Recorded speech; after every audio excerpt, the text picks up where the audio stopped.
Good morning, everybody. Thank you for joining us. Good morning here from Singapore.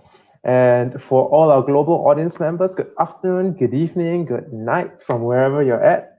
Thank you so much for joining us. My name is Titus, and I'll be your host for today. And we have a very exciting panel today. And we are joined by a really, truly global classroom audience. All right, so we have a group of people that have recently come together and had a global classroom experience. And this panel is about discussing that experience, right? And they themselves, in their own right, are global, have that authority to be global with it. So without further ado, let me introduce the host or the moderator for today. And the moderator is none other than the CEO, Ryan. He is the CEO of Holistic, and he has had, honestly, a very sort of global history. He has had the opportunity to study abroad in many different areas, and his 10 plus years of work experience is, we've counted more than like 8 countries, and we lost count already, like from Australia to Brunei to Hong Kong, all over the place. So this topic of a global classroom and a cross-cultural experience is something that's very close to his heart. And so don't worry about it. You're in very safe hands as our moderator, Ryan, will be taking it away shortly. So to welcome him, before we welcome him, we just want to encourage everybody we here at Holistic really believe in engagement and interaction. So if you do have any questions, feel free to post it in the comment section. We are live on YouTube. So go ahead, just any questions, any comments, post away, and we'll be sure to bring it up to the panel so that they can answer them and interact back with themselves as well as with you. All right, so without further ado, let's welcome Ryan. And if we could just post a few emoticons or your favorite thumbs up icon within the chat section, the comment section, and that will be our way of giving Ryan a warm round of applause. All right. Thank you, everybody. So without further ado, Ryan. Hi, everybody. Thanks, Titus, for the lovely introduction. It's been, indeed, I think, without giving away excessive amounts of my age there, thank you very much for telling people about the bits of experience that we've or had the opportunity to actually deliver. Indeed, I think we counted more than 8 now, and it's been a really interesting ride, and it's not actually been able to compare with just a couple of weeks working with a global classroom. And that's the reason why we wanted to really run this panel, to have a chance for people to actually hear, not just from me this time, but really from this diverse panel that we've put together as well, to hear about the experiences that they've gained, and more importantly, the learnings that they've taken away, because we believe that no one learns best other than from each other. Peer learning works wonders, right? I don't have too much more to add, and I know most people are going to be here for listening to the wonderful panel that we have. So I will not dawdle excessively, except to just say this one last thing. We're really, really glad to have put together a lovely panel of people who bring a lot of various diverse range of experiences, both in terms of the experience that they've had working with each other, as well as the experience that they've had leading up to this point, right? The diversity comes from the places that they've been to the things that they've done, and it's lovely range here. And we hope that as we go through this hour of moderated discussion, that the value that they can add doesn't just resonate with you or me, but with everybody else that is going to listen to this in the future as well. So let me not dawdle too long, and let me just jump right into this and introduce the very first panelist that we have. And the very first panelist that I'd like to introduce is actually Joey. Joey is a Singaporean student who's born, bred, and a true blue Singaporean. Having gone through an entire formal education process in sunny Singapore, she's presently still schooling in NUS, the National University of Singapore, and brings with her that local perspective. Joining us on an exploration of a global classroom was something of an eye-opening experience for her, and I can't wait to let you all hear a little bit more from Joey. Hello everyone, I'm Joey, and as Ryan mentioned, I am indeed like a true blue Singaporean. I've been growing here for like 20 years, actually the whole of my life. So yeah, and actually growing up in Singapore, I realized that I have not had much experience in other countries and understanding their perspectives, which was why in uni in the previous sem, I applied to go to the UK, like in England. But unfortunately, due to the COVID situation, that plan might have to be put on hold, but we'll see. And as Brian mentioned, I'm a student at the National University of Singapore, and I'm currently studying geography. I'll be in the second year or the sophomore year in just a few days' time because school starts next week. And I'm currently studying geography. And I feel like it's quite interesting because in geography, we often learn about globalization and how it has brought people and ideas together. And I think that today's global classroom panel is like the perfect example of it. Thanks, Joey. Really excited to hear from you later. Is there anything else that you'd like to share regarding globalization? Not for now. Like we'll see Great. how the competition goes later. Holding some value for later. Thanks, Joey, for your introduction. Let's take some time to introduce somebody else as well. So the next person that we'd like to introduce is actually Melody. And Melody's been attending as well the National University of Singapore. But something slightly different from Joey was that she came to us and here in Singapore by way of Malaysia, China, and then Singapore. So she brings with her a range of international experiences as a youth growing up across cultures. So her unique experience was being exposed to multiple cultures during her formative years.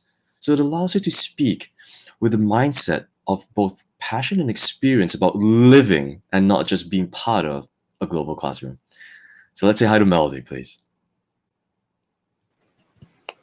Hi, I'm Melody, and like Ryan introduced just now, I was born in Malaysia, but I would consider myself more of a third culture teen because when I was about 1 to 2 years old, I moved to China for my dad's job, and I lived there for about 8 years, 8 to 9 years before coming to Singapore, and I've been here since then.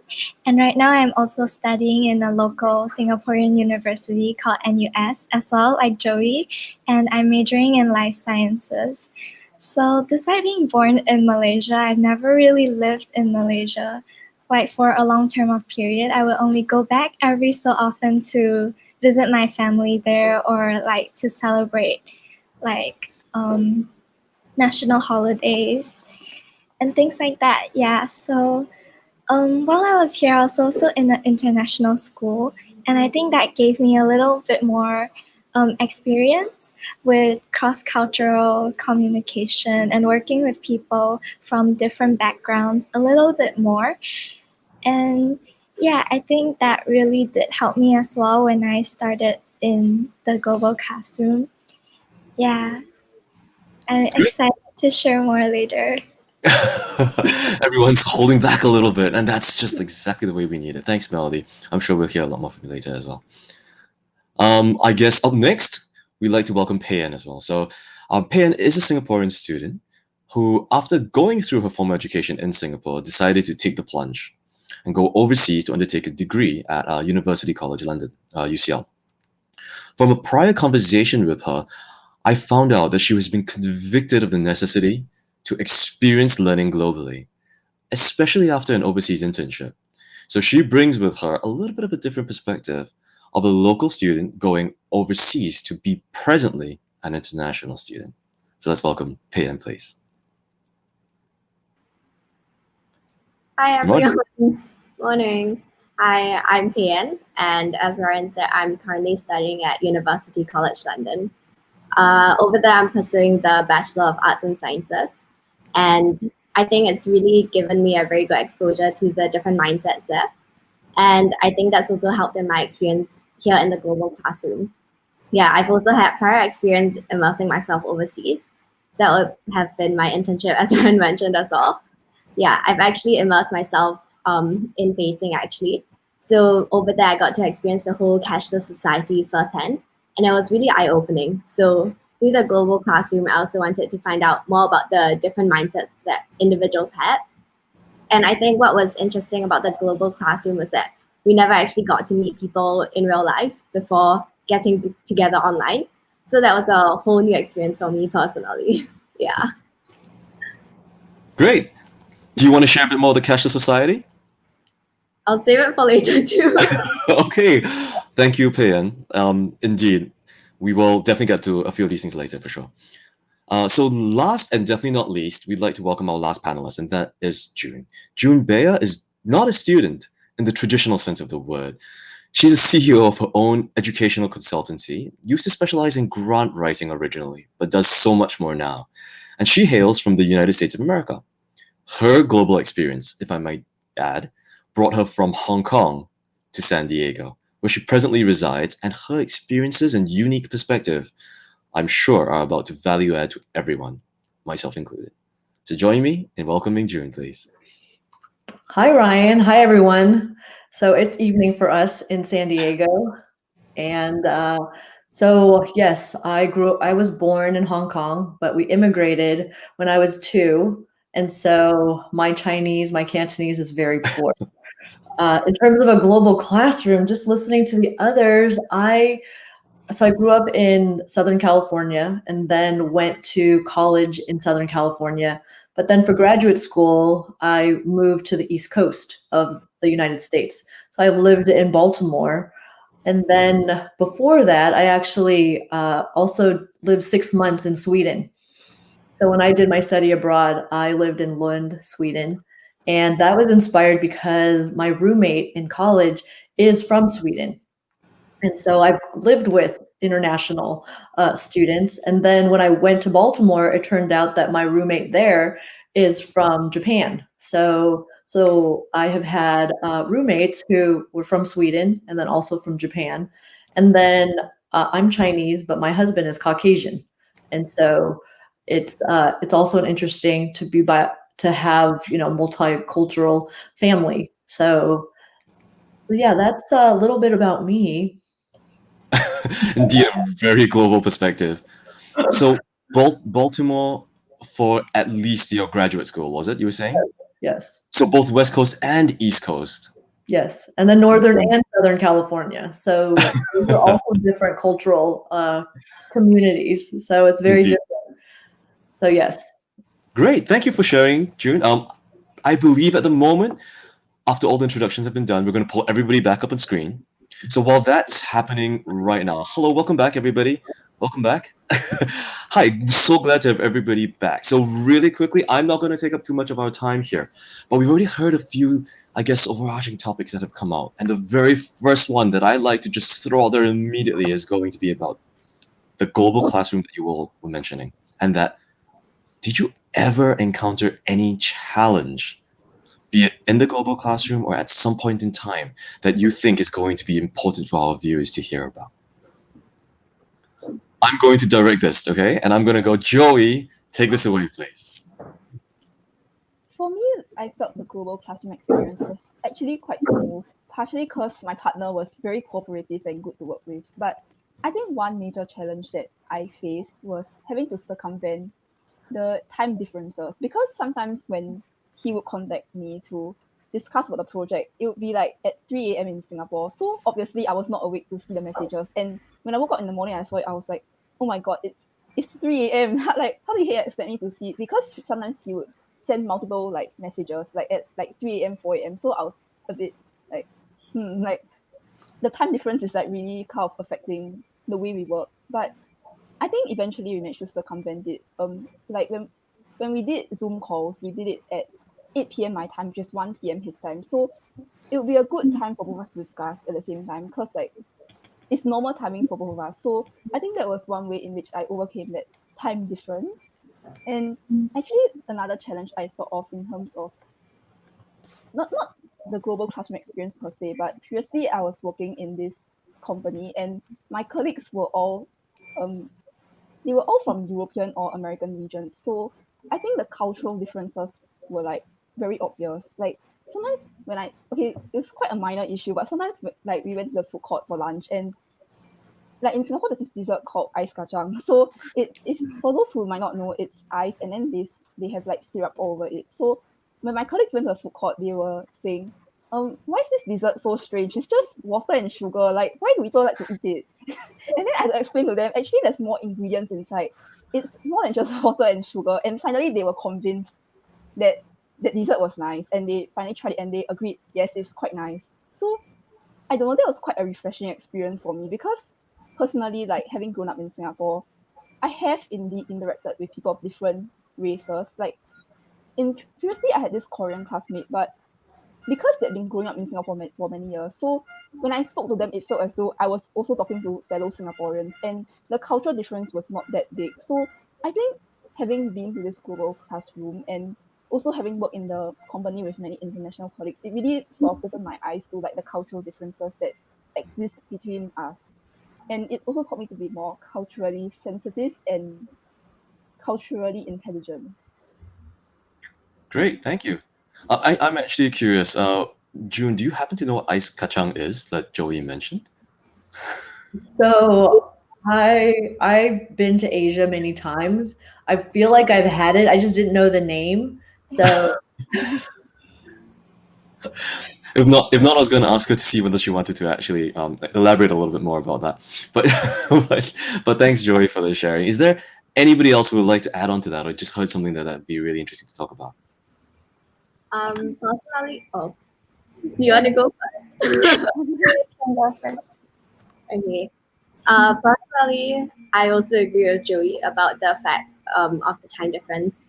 My partner and I were 16 hours apart, so it's really hard to find overlapping timings. And on top of that, we both had external commitments, so she was really busy as well. And on top of that, we also used a platform that she didn't really use in US, which was Telegram. So she wouldn't check the application very regularly. And whenever she replied, I had to jump on immediately to get her. So that was one way I worked around it. But another way I experimented was also trying out different platforms to get her to respond more quickly.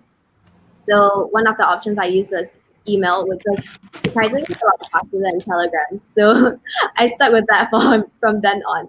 Yeah, so it's really interesting how you can actually find different channels to reach other people globally, and not just stick with what we are comfortable with in Singapore. Yeah, and another challenge I had actually was that my partner was, because of her external commitment, she was unable to commit fully to the program. And I think this posed a challenge because it was a collaborative presentation that we were going to give.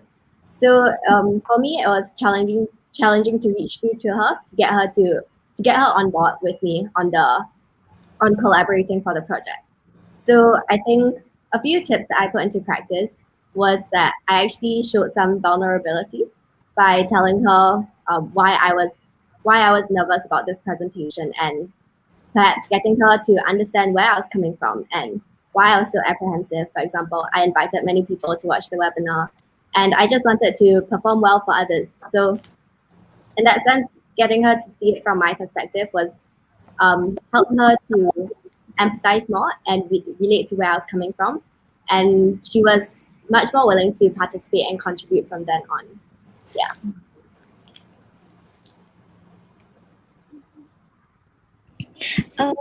Yeah, actually, I was going to mention like something similar to what Joey and Payan mentioned. I think one of the biggest challenges for me as well was time differences because my partner was from the States as well. So we really needed to make sure that we, make the most out of all the time we had during the sessions with each other.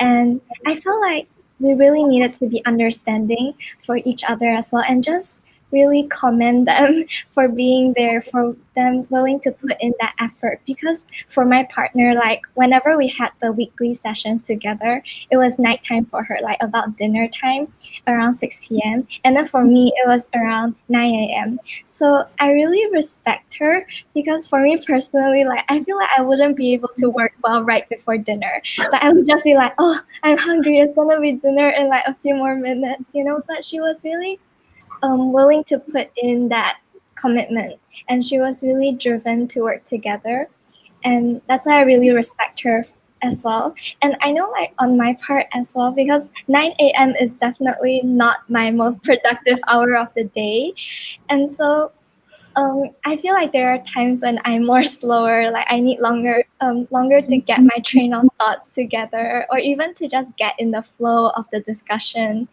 to really start thinking in the right direction. But I felt like my partner was really patient with me the entire time, and she really guided me through the entire process. And that's why I think that understanding and respect for each other, just to appreciate them and not to just, take them for granted, like that was really important. But yeah, on my part, I also think it was really fortunate of me to have someone whose values really aligned with mine, and that's why it made it a lot easier. And I think the other main challenge for me was that we actually had a very short time frame to put the entire presentation together. So the global classroom was over 2 weeks only. And naturally, I usually take some time to break the ice to warm up to each other. But I think this time there really wasn't that luxury of time.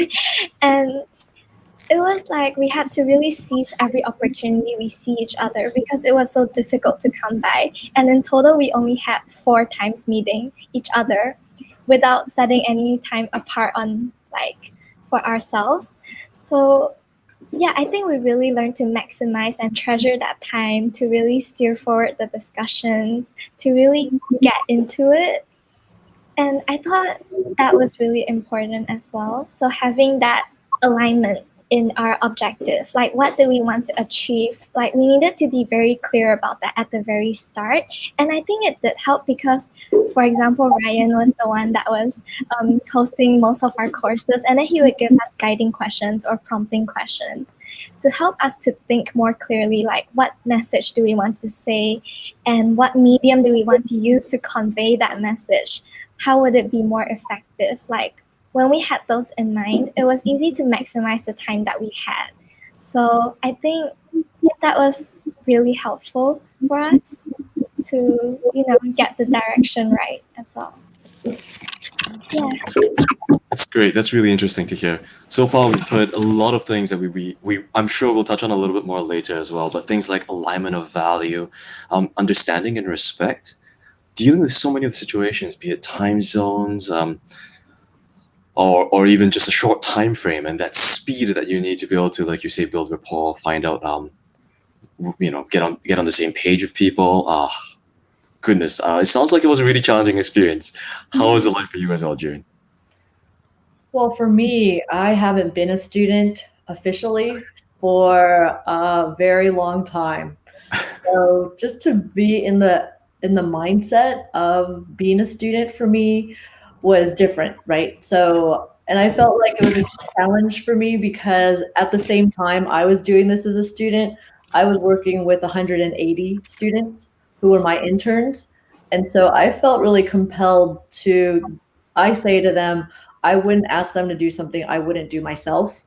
And so it was actually very timely. This global classroom happened as I'm in the middle of hosting an internship. And so I was asking them to stretch their comfort zone. And I had never done a live stream before. I mean, to find out that we were going to collaborate with a partner who I hadn't met before, and we're going to meet, we're going to meet on Zoom, and then to have 4 sessions. And then right after, we're going to do a live stream together was certainly pushing my comfort zone. And so I was really pleasantly surprised how fun it was to get to know somebody who I had not, otherwise I would not meet. And so I welcome having an opportunity to talk about food in Singapore. I'd been there many years ago, and to just talk about some of the things that I had missed. And so it was great for me to we would stretch out the time, right? Ryan would put us into these Zoom rooms and the ticker would go off. We'd have 1 minute, and I would say to my partner, okay, let's maximize that last 49 seconds. Because it was so fast. And so every minute really mattered. And so I feel like it was good to be put into that situation again in the classroom. And so I appreciated it. And I appreciated, truly, I'm probably double the age of most of the participants. participants here. And so to have multi-generational, I thought was also interesting. And so some of the technology, Ryan, was really, I mean, for everyone, that was hard for me. I didn't know some of the technology like Telegram and but we used something else that I had never used before. And so some of that with, and then just my partner took on the presentation. I was so grateful because it was beautiful and just so beautifully put together, and it really conveyed what we were collaborating on. So I was so grateful and thankful that she took that on. And again, just, yeah, for me, it was just really fun. Great, thank you. I'm actually hearing that technology in and of itself sometimes, while it helps us, can sometimes hinder almost because of how fast we have to get used to it, or sometimes it not working, having to resort to various mediums. Is there anything else that anybody would like to add surrounding maybe technology or any of the things surrounding that, or potentially the alignment of value that we were talking about earlier? Or maybe, and here's potentially the helpful question is, what did you actually do to overcome those things? Or some of the challenges that you all mentioned, what did you have to do? Were there any creative kind of ways that you came up with, or innovative ways? And when you had difficulty with technology, did you tack on more technology? Did you try and reduce the amount of technology that you had to do? What would you suggest? What would you recommend for people who are facing the same things as you?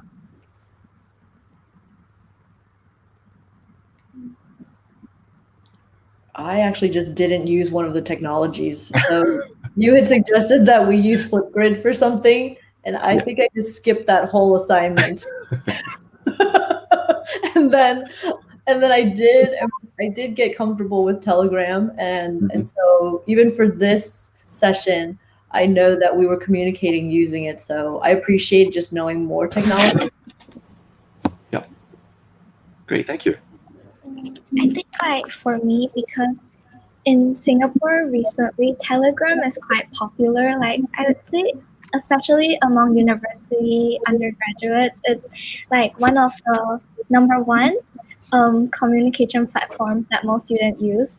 So for me, it's definitely really familiar, and that's why I didn't have a lot of difficulty when I was using Telegram. Like it was very natural for me. There wasn't anything new I had to learn.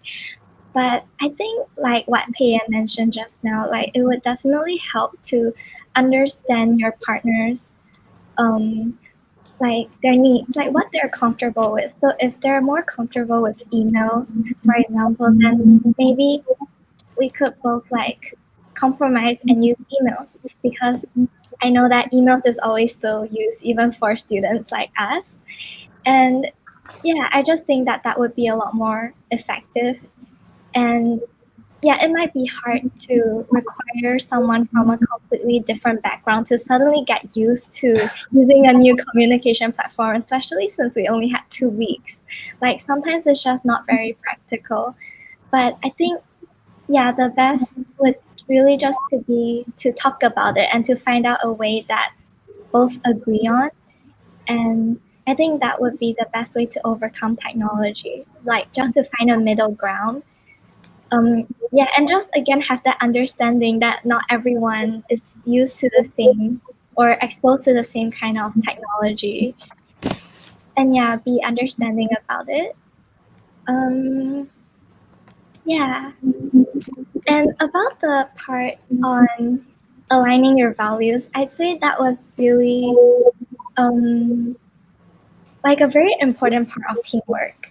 I think that because we were both having that aligned value, me and my partner, that's why it was a lot easier for our conversations to just flow, because we both had the same goal in mind. We both wanted to achieve the same thing. So we also didn't have to like motivate each other, but we had that constant discipline, to do our own part, to work on it on our own time when we knew that it was difficult to coordinate time differences, because we all wanted to achieve the best outcome in the end. And yeah, that's why I think it's important to make it clear and establish that goal at the very start of the project. And yeah, Great. I'm hearing that it's understanding, and I think we've got a really interesting comment here. If we can pull that up on screen, that says something along the lines of, it does sound like it's trying to understand more than just the culture, but the technology, the background, and the need to be more adaptable in the global classroom. Tell me what you think about that. Is that true? Does that sound like it's absolutely spot on? Thank you, Donovan, for the comment. Yeah, absolutely spot on.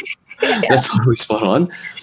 Would anybody else want to address that as well? I think personally, adaptability is very key Mhm. in all that we do, be it global classroom or not. I think definitely in this day and age where this is a volatile world, the VUCA world, as everyone has heard. Yeah, I think you really need the skill sets of adaptability to really pivot when the time comes for it. And especially with the advent of technology, you definitely need to see technology as an advantage and know how to harness it rather than something that hinders you from progressing forwards. So really having that mindset to want to change and learn more about different things that you can explore in life is very crucial. Yeah, I think for me personally, regarding technology, when I shifted to London, actually, it was a new experience because I had to get used to the platform that they use most often there, which was Messenger. I think in Singapore, using Facebook amongst teenagers just isn't that common anymore. And so having to move back to Messenger was quite a new experience for me, getting used to the whole platform once again. I think what's most crucial is being open-minded and willing to explore these platforms and move out of your comfort zone. And I think it's really just a matter of time before you get used to it. And once you get used to it, you'll really be able to connect with others even more easily. Yeah. Thank you. Joey, do you have anything to comment about that as well? Actually, what I have to say is in relation to Kayan's comment about open-mindedness, because I Okay. found that to be one of the greatest takeaways from this global classroom experience. Because actually, my partner also owns businesses on the side, so I found it quite how to say, because my partner is around my age, but he already owns like several businesses, so I felt quite inspired like listening to him share about them and his passion for the businesses. So in a sense, I felt that actually at first, I felt that from the global classroom experience, it'll be more like learning how to overcome cultural barriers. But rather like from this conversation that I had with my partner, I felt that I could learn more about being brave and pursuing your dreams, which is I don't know, like an unexpected gain from this whole global classroom experience. So I think in every experience like this, it's important to be open minded and like tell yourself, oh, actually there's something you can learn from.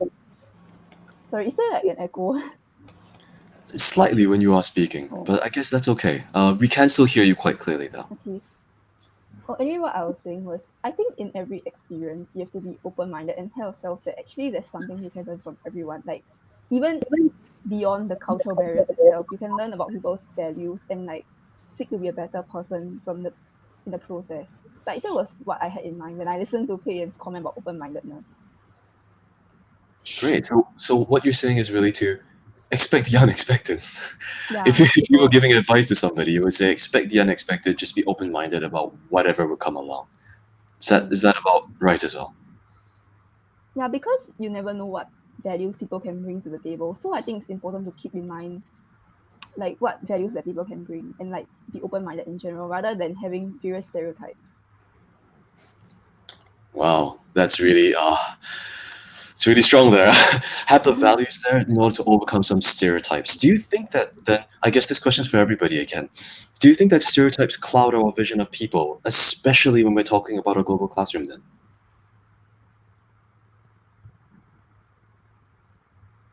we'll give you all a little bit of time to think about this one. I think.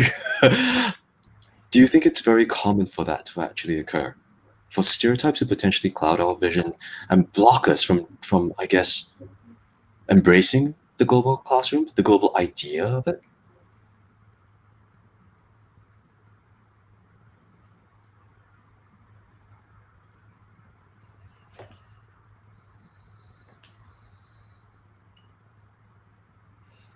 while our panel's trying to phrase their wording correctly, at any point in time, if there are other questions that you have for them, please do ask it, and we'll make sure we get it to them as well.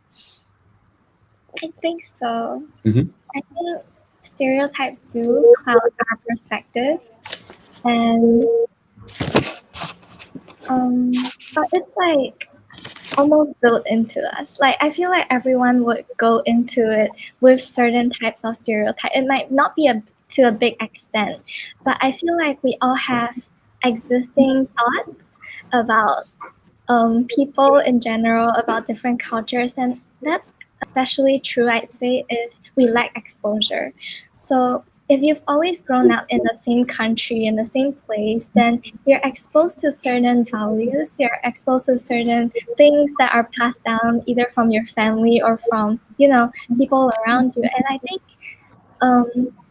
that's inevitable. But then again, I think it's up to us to demonstrate, like what Joey and Payne shared, that humility and that willingness to learn, to really be open minded about the differences and know that, and expect the unexpected, that, not everyone fits into a box. And usually, I doubt that's ever the case because we're all dynamic human beings, and especially those from places that we're not familiar with, there's always things to learn from each other. And I think that's the most important thing to have in mind, to just to help you overcome that stereotype or that prejudice you might have coming into.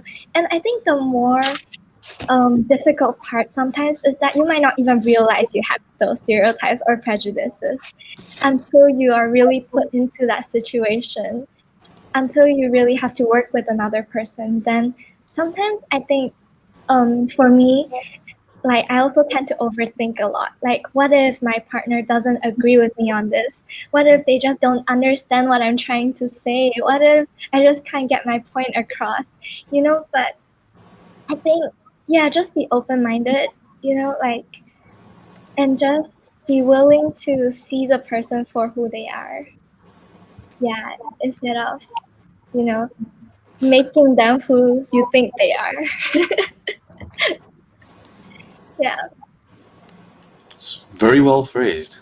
Don't make people who you think they are, but rather see them for what they are. That's very interesting. Is there anybody else who would like to add to that? I think I completely agree with what Melody said. Like, oftentimes you have stereotypes, and if you just want to believe and perpetuate that stereotype, you'll tend to, when you see someone, you'll try to put them into that category that you've created for yourself. I think that's it really hinders you from what Melody mentioned, like seeing them for who they are. I think you really have to be more understanding and try to empathize with them, because everyone brings their own different experiences, and they've had many other, their environment has shaped them, and their friends around them have shaped them as well. So being able to know them as a person and break down those barriers and preconceived notions that you have about them, I think that's very crucial in allowing you to really connect with others on a deeper level.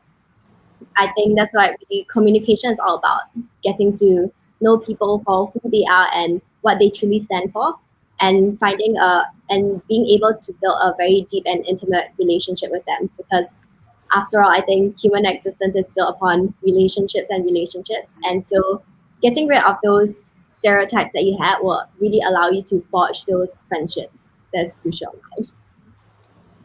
Great. Thank you for very well phrased answers about a bit of a challenging question. Is there Joey or June? Would you like to tackle this as well?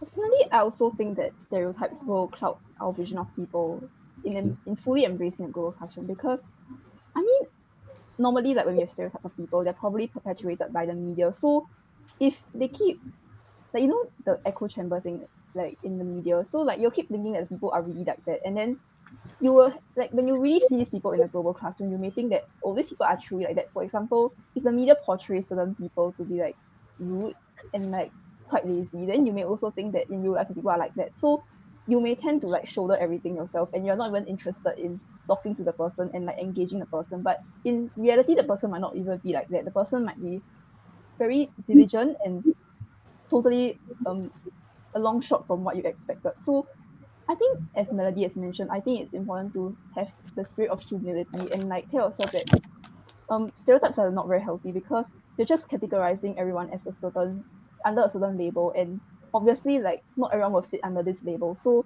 I still think it's important to be open-minded, so that you can truly get to learn more from another person and like maximize your learning in the process. Great. I feel like for me, stereotypes are interesting. Growing up in America as a non-white person, I definitely feel like the stereotypes are more prevalent than definitely in this experience. So for me, it was interesting. Like our panel is all Asian, and I'm just reflecting that for me in my day-to-day work, I very rarely am in a majority. Yeah. And so this is a very welcome experience for me. And I've definitely felt like, I mean, just listening about the perspectives and whatnot, I feel like it would have been different if English wasn't our common language. If I'm in a global classroom and I am working with people who may not speak English, that would totally change what this experience would have been like. I also reflect on, I've been to Singapore. And so for me, I felt like it was more comfortable because I have a little bit of time there. So I'm just kind of thinking, if I was working with people in a country I hadn't been before, would this have been different? So those are just some of the questions that I wonder about for stereotypes for me, because I didn't necessarily feel like there was a whole lot with regard to prejudgments. It's really interesting. Thank you for sharing that, June. I think it's not just for yourself. I think a lot of people around there, anybody who's listening goes, the experiences that we have really shaped us so much. I think something that Melody mentioned that really like stood out, at least for me, was that when she mentioned something along the lines of that exposure can almost help to break stereotypes. That the more experience and exposure that you have, the fewer stereotypes you kind of possess within you, because you've just seen more things, and you just effectively said the same thing, reflected the same thing in a different way. And you said that if you don't have that experience working with somebody, or for example, you don't have a commonality, in this case maybe English, would you immediately possess something else that might prevent us from being as open-minded as we'd like? Perfect segue for me to ask the next question. And that is, are there any other things that you believe, that all of you believe, that are commonalities for people that would help in order to drive this kind of global experience, to make a global experience a positive one? Is there any other commonalities other than maybe just language alone?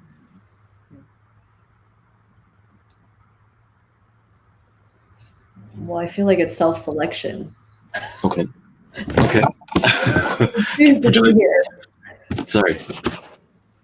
Sorry, I think I interrupted you. Please go ahead. Right. I wasn't assigned, right? I chose. So I'm assuming the others, Payan, Melody, and Joey, chose to be in the experience. So by the selection of us choosing, it is also a commonality. Yeah. Yeah, absolutely.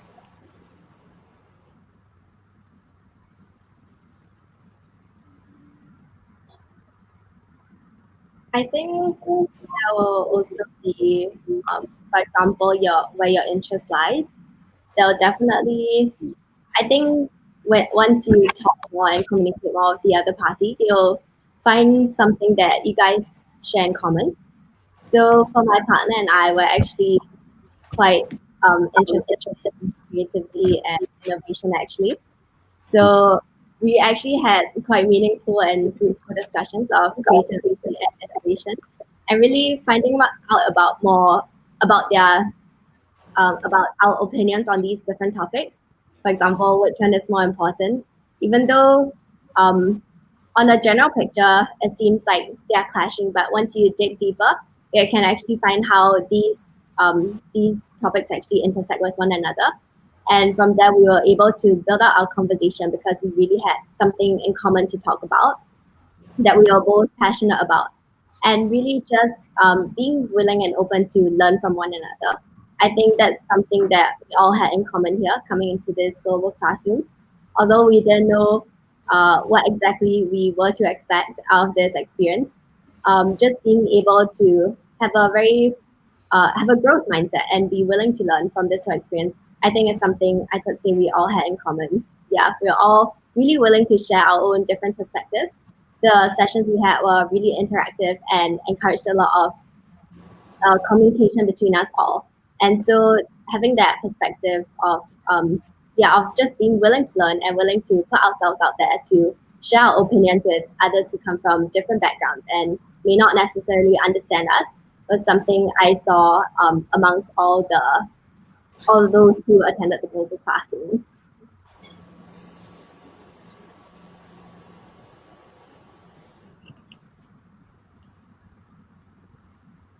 I think for me, it would be like our identity coming into the global classroom. Like, because for me, my partner was from the States. So first of all, our countries were different. But other than that, she also had much more exposure than me in terms that she has actually been working for a lot of years already. So she was like a lot more experienced than me. And there was also some age gap between us. So like physically, I feel like at first I was a little bit worried because I saw a lot of differences between us. But I think something that I realized along the way is that it's important to see that we both entered this global classroom as students and that we both wanted to learn in this way.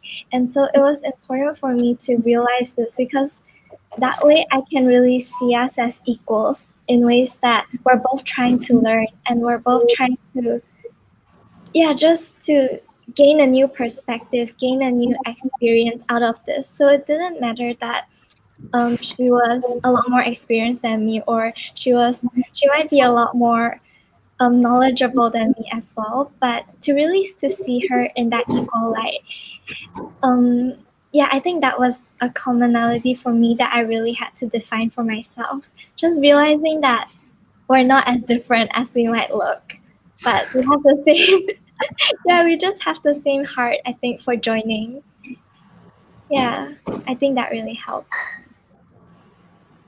Actually, I think June's earlier point on the self-selection is quite interesting because I do agree with it. I feel that the fact that all of us chose to be in this global classroom already shows that we have one commonality, and that is to try to bring new perspectives to the table and contribute to the discussion in the global classroom. So I think that's really like the greatest commonality that all of us have. And regarding the point that Melody mentioned about all of us sharing the same identity as students, I think that ties in really well. Like the fact that all of us are students in this global classroom shows that all of us, as I mentioned, like we want to bring perspectives to the table and try to overcome the cultural barriers in this global classroom. So I think that's one of the greatest commonalities that all of us already share. Great. So what I'm hearing is that it sounds like a paradigm shift almost. That thinking that you go inside with sometimes needs to change. To just go, we're all in this together and people want to actually learn. So at the moment, what we're going to do is put everything else aside and just like dive in and pick up skills together. From self-selection to, I guess, language as well. Would there now, I guess, looking at the macro picture of these things, would there be any skills that you would recommend people start brushing up on right now? Things that you would say to people, start today in preparation for everything you're going to do in the future, because the future is looking very both global and local. I feel like setting intention ahead of time. Okay. So to uncover what the values are, it's an important conversation early on. I feel like my partner and I, because of the topic we were choosing, we were put in a position to talk about values pretty early on, and that we both landed as our first choice on a topic that was it could have gone poorly, but it actually was one of the reasons, because of our values, that we chose our topic. And so it was pretty cool, just by the sheer exercise of choosing our topic, that we did set our intention at the same time. So in reflection, I would definitely say to new partners to just verbalize or somehow identify what the intention is for each person. Okay, great. Be very clear, basically. Right at the start, be super clear. Go. This is what we'll be trying to do, and this is how we're going to try to do it. Does that sound about right, June? Well, intention in terms of values, and Okay. similar to what now the names popped away. I'm like, wait, Ping Yin talked about with vulnerability, of why it was important for her with her project, and sharing that with her partner. I feel like if maybe that was established earlier, that might be something to help with just setting personal expectations and putting that up front, in terms of that's what I'm referring to with regard to the word intention. Okay. Great. Thank you. That's really helpful advice for anybody moving forward as well. Thank you. Anyone I else? really agree with what June said. Oh, sorry. You go first. And I think that she brought up like being intentional, and that really revolves around effective communication as well, which for me I think is a very important skill for a global future, especially. And to add on to what June said, like about being intentional, I think one very important skill would also be to actively listen. So active listening. I think, yeah, like what she said, be intentional, but also listen to seek to understand, not just to hear and let it pass by and make your own judgment, but really try to understand what the other people are saying, and especially in a global classroom, like what you think they're saying might not be what they're actually saying. And I know that what my partner did really well is that, like, I know I mentioned just now, like sometimes in the morning I have like my train of thought, but it's like a bit slow. She would really help to guide me in my thinking, and when I said something, she would rephrase it and ask me again, like, oh, is this what you meant?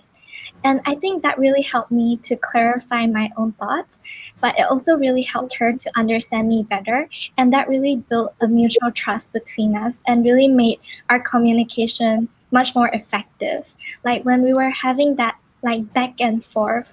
So I knew that she was listening to me and she was really trying to understand what I was saying. And then I was like trying to reciprocate that effort. That really helped to drive everything forward. So yeah, I think active listening is a skill that we should really start practicing. We should start being aware of, especially, and that it goes beyond just listening, but also even to responding. Yeah, just being proactive about that communication. Yeah. So this question is about the skills, right? Yes.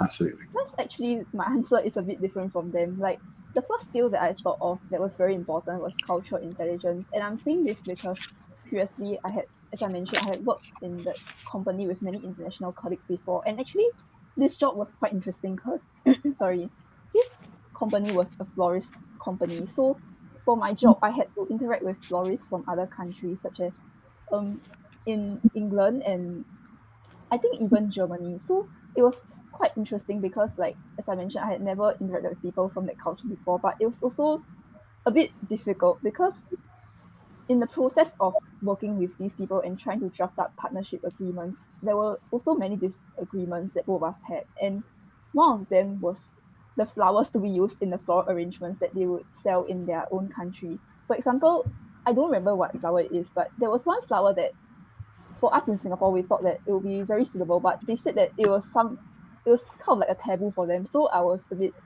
like shocked by that. And another difference that both of us had was also in terms of the work culture. So I believe many of us know that for in say like Western countries, they don't really like to work past the stipulated amount of time. Like even in France, like, because I've heard before that some people in France, like some Singaporeans went to France to work, they communicated past the work hours and then they were scolded by their colleagues. So yeah, but for us in Singapore, we have the habit of even communicating with our colleagues past the work hours. So I had to kind of get used to that, because sometimes I would email them at, say, like 8 p.m. my time, which was not their working hours. So yeah, I think cultural intelligence is like quite important. We have to understand how the other people work in terms of like their working style, and yeah, and especially for the floral arrangement thing, like I think it's important for us to understand like what is considered acceptable in their culture.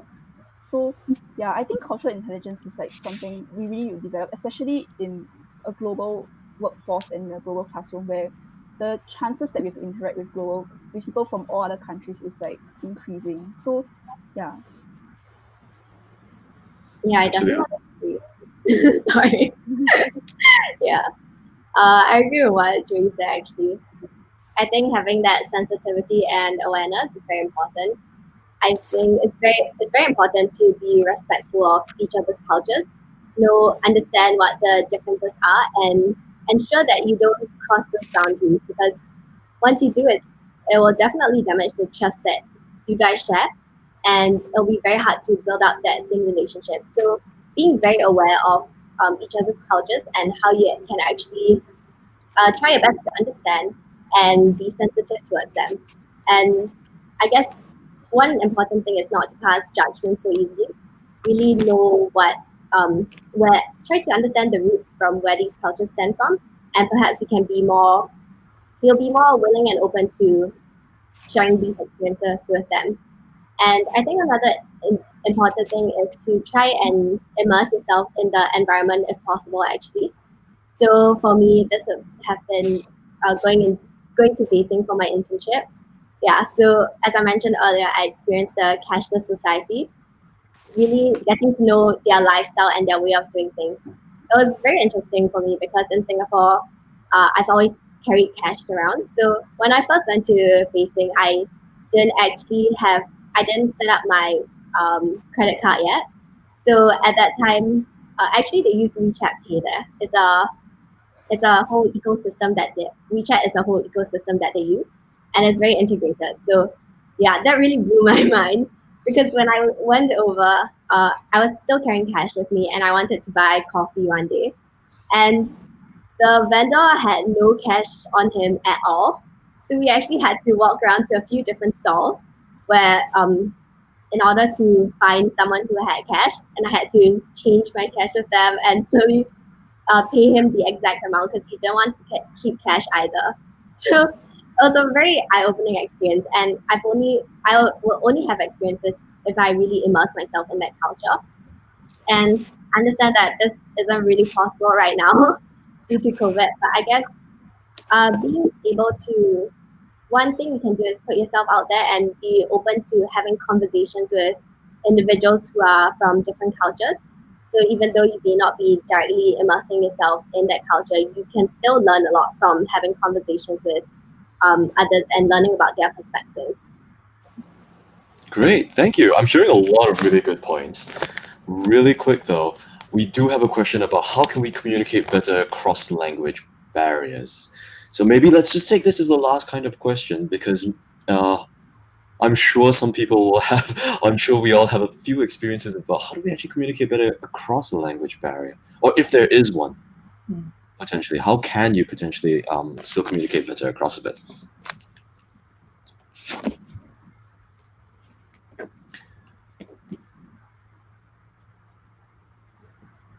Let's see, maybe let's ask Payan. When you first went across to the UK there, did you encounter any difficulties at all? And UK, not exactly, because most individuals speak English there. I think what was most prominent was my experience in China, because even though I grew up in Singapore and we do have to do our second language, which I did Chinese for mine, I still wasn't very fluent in that.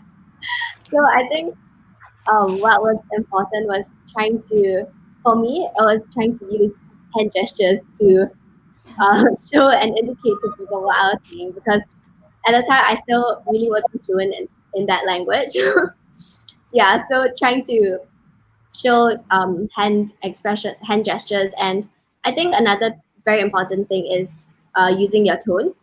Showing you can express a lot of excitement uh, or anger, and you can really communicate a lot through your tone of voice, which I guess is I think you experience this most prominently when you text other people. You really don't get that emotion that is sent across. So being able to, I guess maybe you can exaggerate a little to show your excitement, and hopefully they'll understand where you're coming from. Yeah. Great. Anyone else?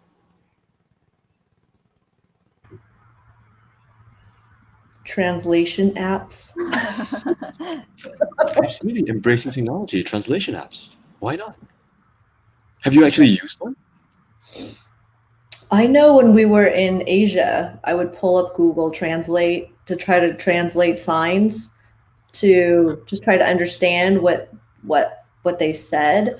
And definitely before going to another country to try to learn at least some common phrases so that it's not so uncomfortable just to ask for simple directions maybe, or to the restroom, or just I know when I lived in Sweden, something I would do, so many people in Sweden spoke English already, but I didn't want to be presumptuous and just assume they spoke English. So my phrase that I would learn in Swedish was, "Do you speak English?" Before I would,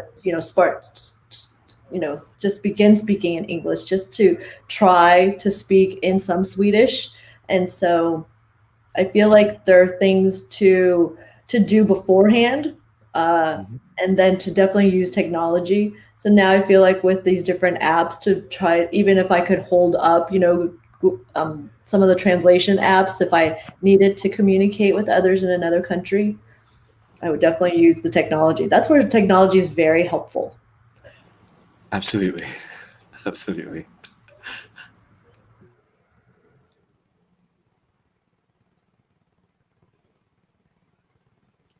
Joey or Melody, any comments?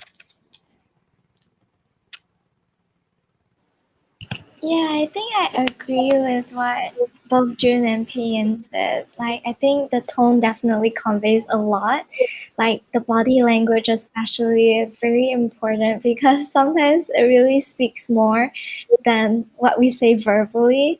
But I think that's also why we also have to be mindful about our body language as well, because I've learned in the past that some gestures are not taken in the same way across different cultures. So also extending on what June mentioned, like I think before just communicating with someone from a particular culture, try to, develop more of that cultural intelligence, like Joey mentioned also. And just be aware of what are the taboos, if there are any, that you shouldn't say in a certain context, or what might come across as offensive, even if you don't mean it. So again, it's also like making your intentions clear as well.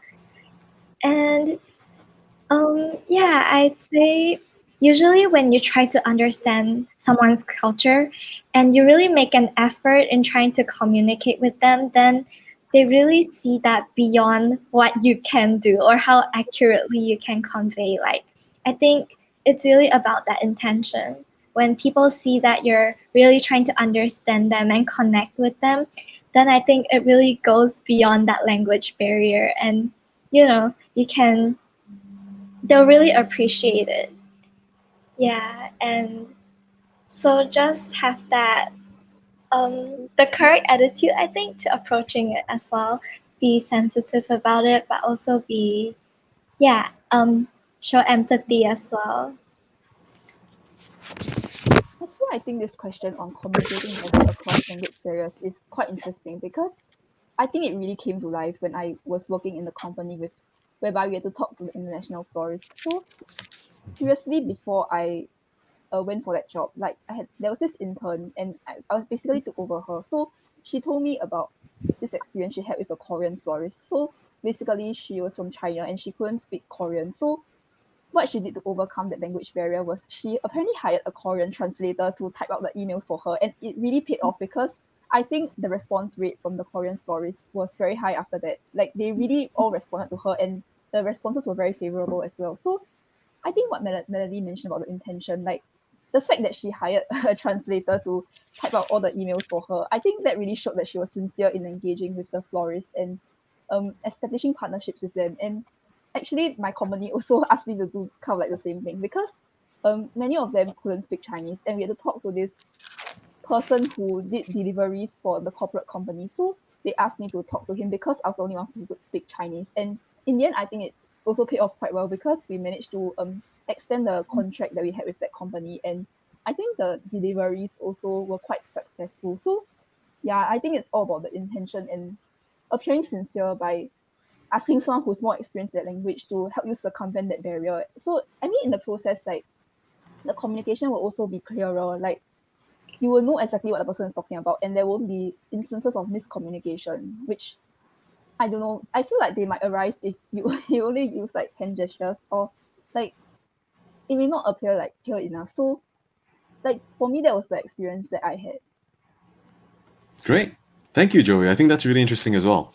In the interest of time, if you all don't mind, this is my really quick takeaways that I would like to try and kind of summarize that when people want to be able to have this global experience almost, or in any time when you're interacting with somebody from a different culture, from a different place, from a different race potentially, or even from within the same, when you might have a little bit of difficulty kind of communicating or being on the same page, what I'm hearing today from all of you was to declare your intentions, be intentional right at the start about all of what you have, your values that you bring in, and how that's going to impact the rest of it.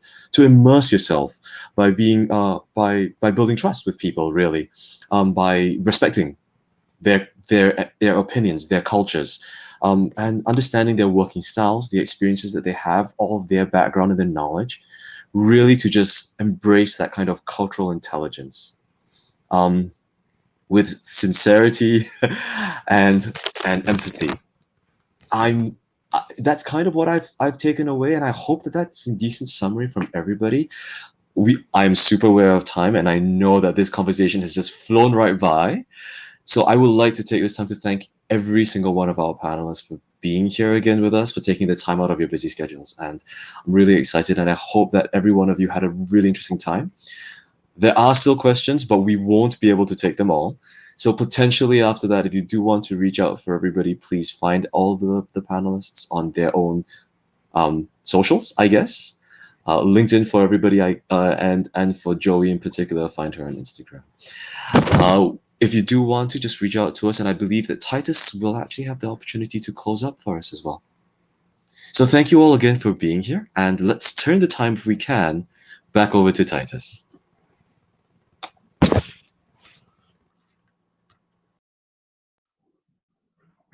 Thank you so much, Ryan, and thank you so much to all our panelists, to June, to Melody, to Payan, and to Joey, for your very insightful and wonderful sharing. I think this is something coming from everybody, reading the comments at the back, that it was really insightful. There was a lot of very salient nuggets of information for all of us to learn. So thank you so much for joining us, everybody. I hope you enjoyed it. One last thing before we go is we always say, keep in touch.